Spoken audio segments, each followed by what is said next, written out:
Hey everyone, my name is Sean, and in today's video I'm going to be doing a deck profile and breakdown for True Dracos for the NR Festival. I hope you're all enjoying the festival so far. This is great to have new content for Yu-Gi-Oh! Master Duel to engage with. Before I begin this video, I just want to talk about where I've been and what has been happening to me. I caught the COVID. I'm currently recovering from it. All is well, but it has definitely knocked off my schedule for a while, and I don't even know if I'm allowed to talk about, or you mentioned the COVID word on YouTube. I think there's things against being able to talk about it online, so I'm just putting it out there. That is what's happened, so forgive me if my voice sounds a bit off or a bit weird in this video. So let's talk about some Yu-Gi-Oh! Master Duel. We're going to start off with a little bit of a background and what is True Draco and how I love them so much. They're one of my favorite decks of all time, easily.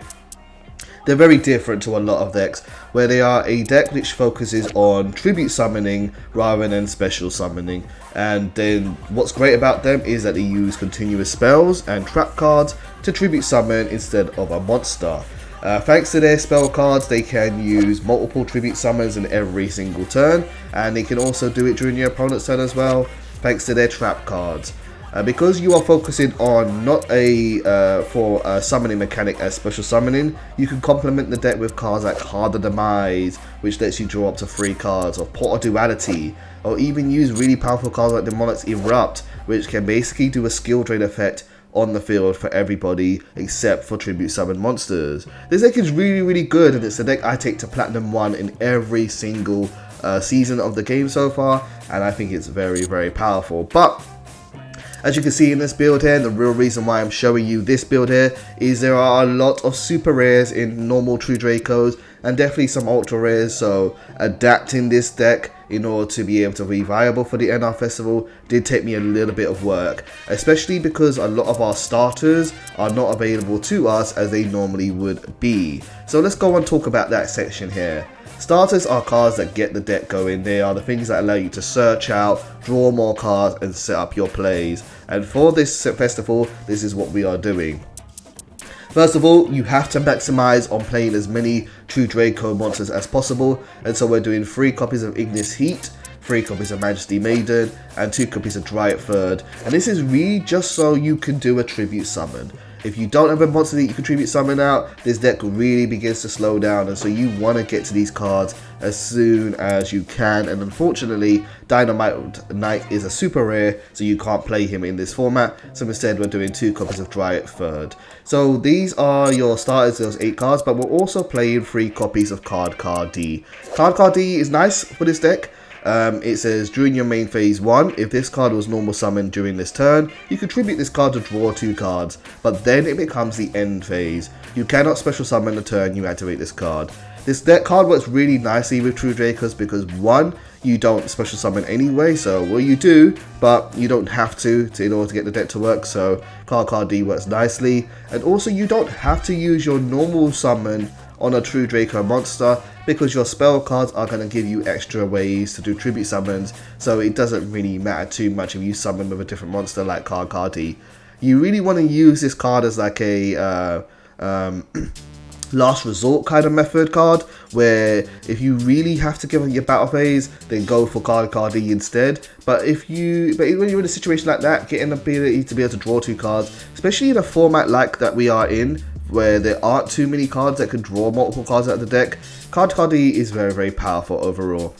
And then we're also playing 3 copies of Ancient Malphite. Ancient Malphite is a pendulum monster that in a nutshell is Upstart Goblin. You put in the pendulum scale, destroy it, then you get to draw 1 card. Makes your deck smaller. That sounds really weird. Makes your deck smaller in size, and then allows you to get to your key cards faster.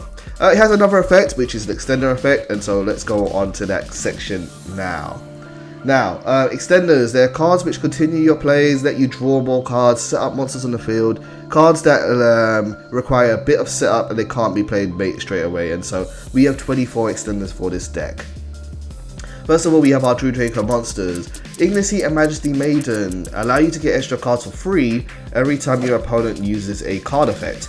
So whenever times your opponent activates a card or effect and you have Majesty Maiden, she can search out a true Draco monster, and Ignis can do the same thing but for spells. Unfortunately, we don't have Dynamite Knight, which allows us to search out our trap cards, so getting to our trap is going to be a little bit more difficult than it normally is, but we're going to be playing other cards to kind of compensate for that overall. Ansha Malphite is also an extender because Ansha Malphite can be special summoned from the extra deck as long as it is the only card in your extra deck, and excuse me, then once it leaves the field, it will be banished. So it's an upstart goblin that then becomes an 1800 beater, and then it banishes itself from the field. But it can be good because you can use it as tribute summon material if you want to, or you could just have a little bit of another beater on the field. So it's a really cool card for this deck. Dreaith III is an extender, but it works a bit more reactively, in that if this card that has been tribute summoned leaves the field, you can special summon one true Draco monster from your deck in defense position. Most of the time you'll go and summon itself because it's got the highest defense, and so yeah, it's okay. It's not amazing overall, but it's okay nonetheless. Then all of our true Draco spells and trap cards are also extenders because they all give you extra tribute summons. Heritage and Disciples will let you get tribute summons during your turn, whereas Apocalypse and Return will let you get tribute summons during your opponent's turn. Heritage and Disciples also give you draw power. Heritage says for every true Draco card that was sent from the field to the graveyard, counting monster, spell or trap cards, you get to draw one card, so you get to draw up to 3 cards with this. And Disciples allows you to shuffle in 3 cards from your graveyard back into your deck to draw 1 card. So they're really good extenders. Then we have True King's Return, which has a Monster Reborn style effect for true Draco monsters that can summon one back from the graveyard to the field in defense position. Really good way to put more monsters in the field and then keep your resources up and keep your count up. Then we have Apocalypse as well, which is more of a defensive effect, but you have an extra tribute summon as well. The last extender we have here is Magic Planter. This is a really cool card to run in this deck. You send one face-up continuous trap card you control to the graveyard and draw 2 cards. It's nice because this is another way to get rid of your cards off the field to trigger their graveyard-based effects without doing a tribute summon. So that's really nice to have, but it only works for the trap cards, so you can't rely on it for your spell cards too much, but it's nice for your trap cards because it will trigger their removal effects as well. Because all of these cards have removal effects when sent from the field to the graveyard. So let's go on to the next section and talk about that. So we're talking about removal cards, cards that basically remove cards off the field. And True Draco natively has these 10 cards here. We have Disciples and Heritage, which when they are sent from the field to the graveyard can destroy a spell or trap card on the field. And then you have Return and Apocalypse, or when they are sent from the field to the graveyard can get rid of a monster on the field. So all of them are your main forms of removal, especially these ones as they're searchable, and they're very reliable, and because you can loop them with Disciples, you will never run out of removal options with a deck like this. Where things start to get really spicy is when we start to look at protection effects. I apologize, that is the wrong thing there. Oops, I have just messed up my... oh no. Give me 1 second. Oh, I messed up my... Alright, no, there it is, protection. I messed up this order of my scenes. Okay, so protection. Cards that literally protect your field, protect your cards, stop your opponent during their turn. And so the cards which we are going to look at for protection are going to be these cards here. Apologies for the hiccup there. I dragged the mouse but I was supposed to click. So there are 16 cards which offer protection. We're going to start off with Dreaith III, which is really good actually. While this card is on the field, your opponent cannot target face-up True Draco or True King monsters on the field with card effects, except this one. Also, they cannot be destroyed by your opponent's card effects. It is very powerful, and he does not have to be tribute summoned in order to have this effect live. As long as he's on the field, whether that's via being summoned via his own effect, or summoned via True King Return, or of course being tribute summoned, you will get that protection for all of your monsters, so that's really cool. And then of course he floats. When he leaves the field and he's been tribute summoned, he gets you a true Draco monster out of your deck. So he's a very annoying monster to deal with, and that's kind of why this card is semi-limited for this event. But other cards that we have here is also True Draco Apocalypse. This card is very powerful, and it's only limited to 1 for this format, which is a bit unfortunate. You can target one other true Draco or true King card you control, destroy it, and if you do, the attack and defense of all face-up monsters your opponent controls will become halved. That is really, really good, very, very powerful, and because your monsters only hover around the mid to 2000s, having a way to reduce your opponent's and monsters' attack is very, very good to do to help your monsters get over bigger threats. Unfortunately though, we only have one of these cards, so a fun card that I thought would be really fun to play for this deck is Fairy Box. This is an old school card, but really good nonetheless. How this card works is when your opponent's monster declares an attack, toss a coin and call it. If you call it right, the monster's attack becomes 0 until the end of the battle phase. This card is really, really fun because 1, it doesn't target, so it bypasses any protection against target effects. 2, it reduces their attack to 0, and 3, it can activate multiple times during the same battle phase. So as long as this card's on the field, you will have the chance to reduce their attack to 0. And then when you get multiple copies of Fairy Box on the field, it becomes even more fun to do because each copy of Fairy Box will try to reduce their attack to 0 during the battle phase. And that can be really, really fun to do. It's a great card. It's a great way of reducing your opponent's attack. The only thing about this card is that you can't do it during your turn. It's only when they attack you.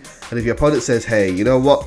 I'm too scared, I'm not going to attack you, that could be a bit of a downside because you want that kind of on-demand being able to reduce your attack and defense that Apocalypse will normally have. But it's still good to have either way. I think it's a really fun continuous trap card to play. Another card that's really fun to play is Begone Knave. There aren't that many good Floodgate cards in Master Duel that are rare or normal rare because those cards are very, very powerful. But one card that is available to us is Begone Knave. And that is if a monster that inflicts battle damage to a player, return that monster to the hand.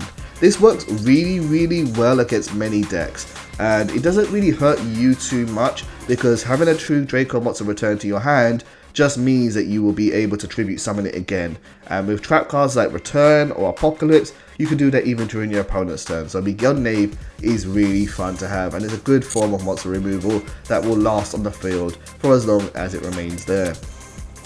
Then we have Negation in the form of Fiendish Chain. Fiendish Chain targets one effect monster in the field, negate its effects, and it cannot attack. But then also Fog Blade does the same thing, but Fog Blade is a little bit better because Fog Blade says also monsters cannot target that face-up monster for attack. So you can use this on your own card, negate your own monster's effect, and while it won't be able to use its effect, your opponent cannot also attack you or attack that monster until they get rid of the Fog Blade. So Fog Blade is very, very versatile and it's really, really good to have. It might be a bit much to have 3 copies of Fog Blade and 3 double Fiendish Chain. Maybe just do 3 copies of Begone Knave instead. That might be a bit more balanced than running 4 copies of the same card. Actually, I think that's a better idea, personally. Just me, in my opinion. And then last of all, we have one of the key cards of the deck, and that is the Monarch's Erupt. Skill drain on legs, doesn't affect tribute summon monsters, almost your win condition for this deck, and anytime you have the Monarch's Erupt on the board, it's very, very powerful. Really, really great card to have overall. And so now we're going to look at the deck profile overall. So this is what the deck looks like when it's put together. It's not completely perfect. There are some things that I might change. There is one card I actually really want to put into this deck, and I'll tell you what that is in a moment. But this is what the profile looks overall.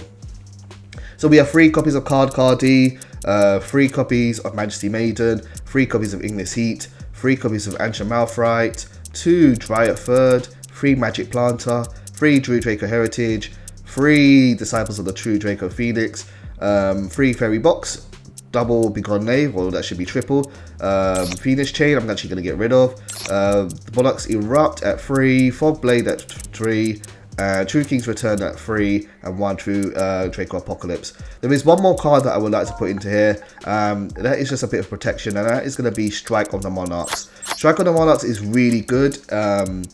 Strike of the Monarchs is a negation card which can let you tribute 1 face-up level 5 or higher normal summon or set monster to target 1 face-up card on the field and negate its effect, and then draw 1 card. It's a really good card to have to protect things like the Monarch's Erupt from being destroyed and by negating their effects, and it combines really well with things like Dreaith because when he leaves the field you're going to get him to float anyway. So Monarch's Erupt is really nice. I don't know if I would run 3 of this just because it can be a little bit bricky, but it is a really good card to have nonetheless. And that is the profile overall in a nutshell. So to wrap up this video, I'm going to quickly show you what this deck is like in action. I'll load up a replay, so bear with me for 2 seconds as I get that replay going. And then we'll show you what this deck is like in action. And here we are. So back to the PS5 screen, a little bit more there, and there we go. So here we are into our game here. I'm going to just turn off the music and then move on a little bit closer, and there we are. So we're playing against a Ignister deck here for the NR Festival, and Ignisters are interesting. Ignisters are have really good searchable effects. They're a lot like gadgets, and cards like gadgets, which when they're normal summon get you another card from your deck for free, are really good in this festival.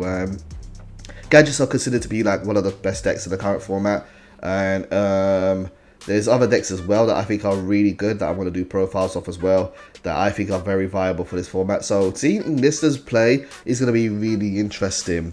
Now the thing that's most interesting about Ignisters is that a lot of their high level link monsters are super rare or higher, so it's going to be fun to be able to see what they can do and what they're able for them.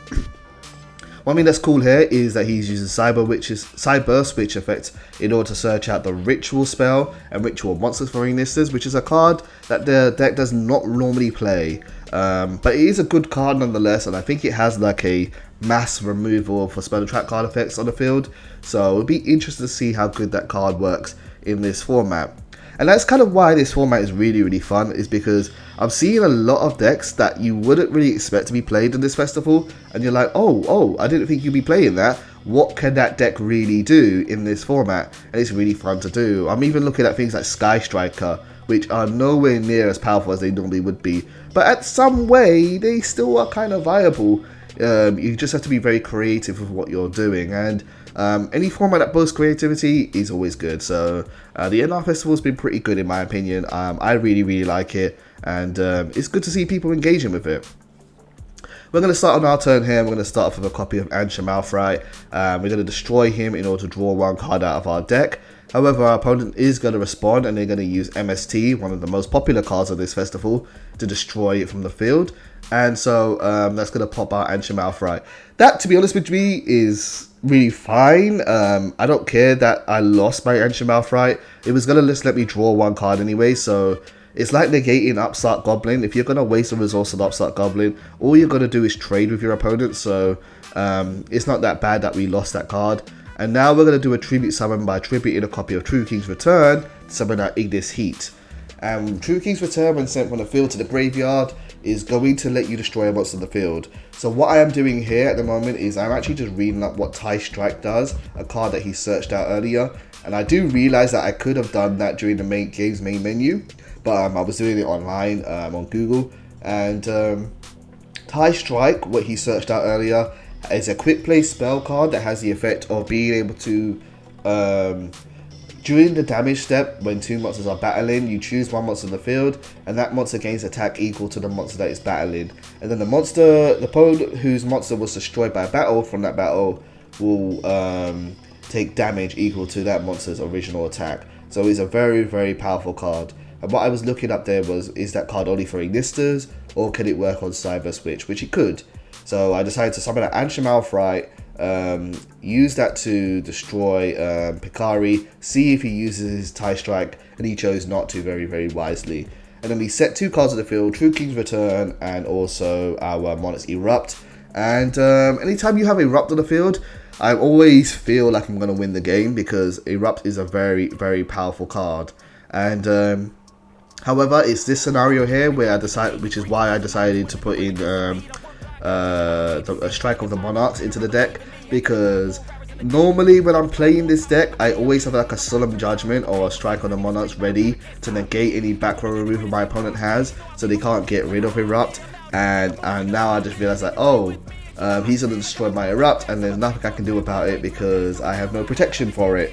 So that is why I made that change to the deck list at the end of the profile there. But the only thing with Striking the Monarchs is it is a bit costly, and you kind of do want it in a deck where you can easily search out your monsters. So I would normally play it like at 3, or like 5 negation cards is really good. So I normally play 3 Solemn Judgment, 2 strike, but yeah, I don't know. I think 2 is just fine. I don't want to draw too many of it too soon, because I might not be able to use it, and it puts you in a situation where you've got to think, do I really want to get rid of this monster?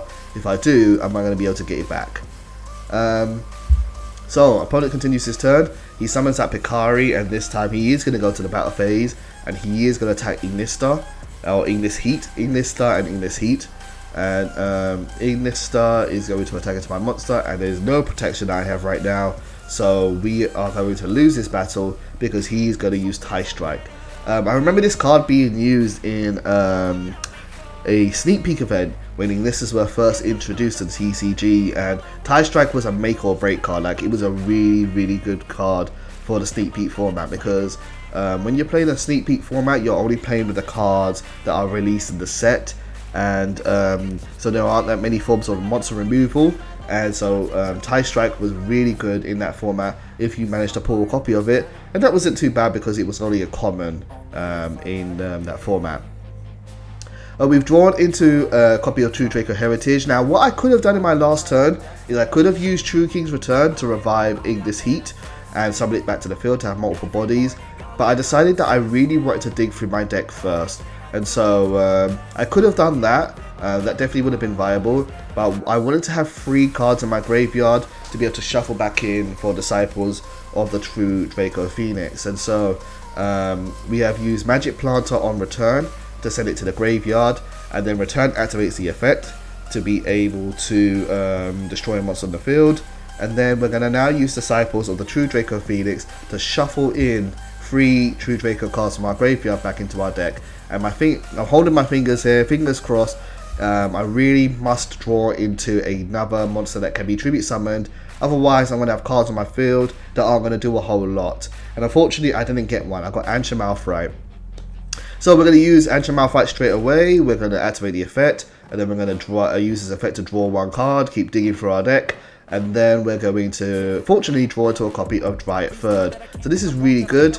And so now we're going to play True Draco Heritage. And Heritage is going to allow us to give us an extra Tribute Summon this turn. So we use its effect, Tribute Summon, and then we're going to bring out a copy of Dreaith III to the field. Dreaith III has surprised me. I didn't think it was that good, to be honest, before you. And it really isn't that great. It's definitely not as good as the other True Draco cards, but for a format like this, it's very powerful. Very powerful for a format like this. It's a welcome addition, and I'm just glad that Konami didn't see fit to kind of completely destroy True Dracos like they did in the XYZ festival, where you really couldn't play True Dracos at all because they banned so many of the cards from it. At least you can play the deck in this format.